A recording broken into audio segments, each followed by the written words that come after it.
Pierre démarre une nouvelle vie en créant son entreprise. Pierre cherche un local, pas très grand dans un premier temps, pour développer son activité, accueillir 2 bureaux et quelques équipements informatiques et techniques.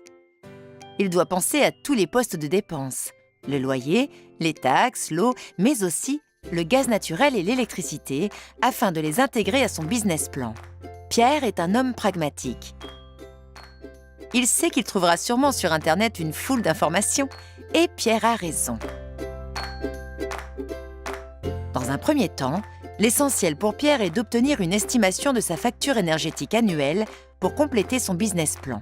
Pour cela, il doit se faire conseiller. La première étape consiste à estimer la puissance au compteur qui lui est nécessaire afin de couvrir sa consommation d'énergie, s'éclairer, se chauffer, alimenter en électricité et en gaz ses différents équipements. Une estimation juste lui évitera, par exemple, les coupures de courant.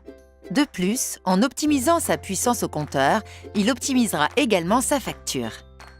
Dans l'entourage de Pierre, il y a Benoît, qui est électricien.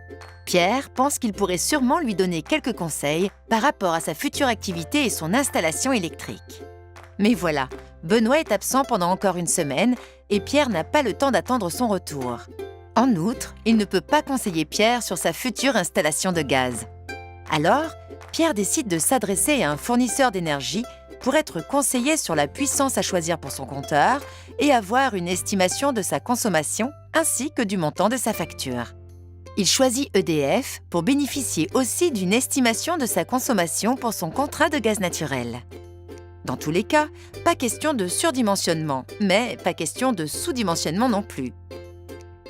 Pour l'électricité, Pierre découvre que la puissance à souscrire pour son compteur va dépendre de la taille de son local, de ses usages, comme par exemple le chauffage, l'éclairage et des différents équipements qu'il utilisera pour son activité.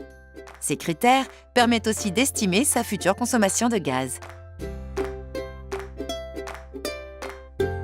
Une fois son estimation de consommation réalisée, son conseiller propose à Pierre les offres les plus adaptées pour ses contrats. Lorsqu'il souscrira, Pierre prendra en compte plusieurs critères pour choisir son contrat.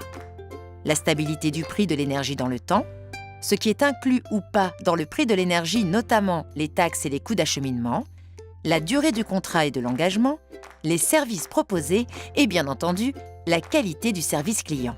En fonction de ces critères, il aura le choix entre plusieurs offres. Pierre est heureux. En quelques minutes seulement, il a obtenu une offre d'électricité et une offre de gaz qui correspond à sa future activité.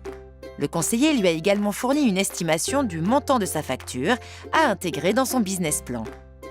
Les conseillers EDF Entreprises se mettent au service des créateurs pour répondre à leurs attentes. N'hésitez pas à les contacter au 30 22.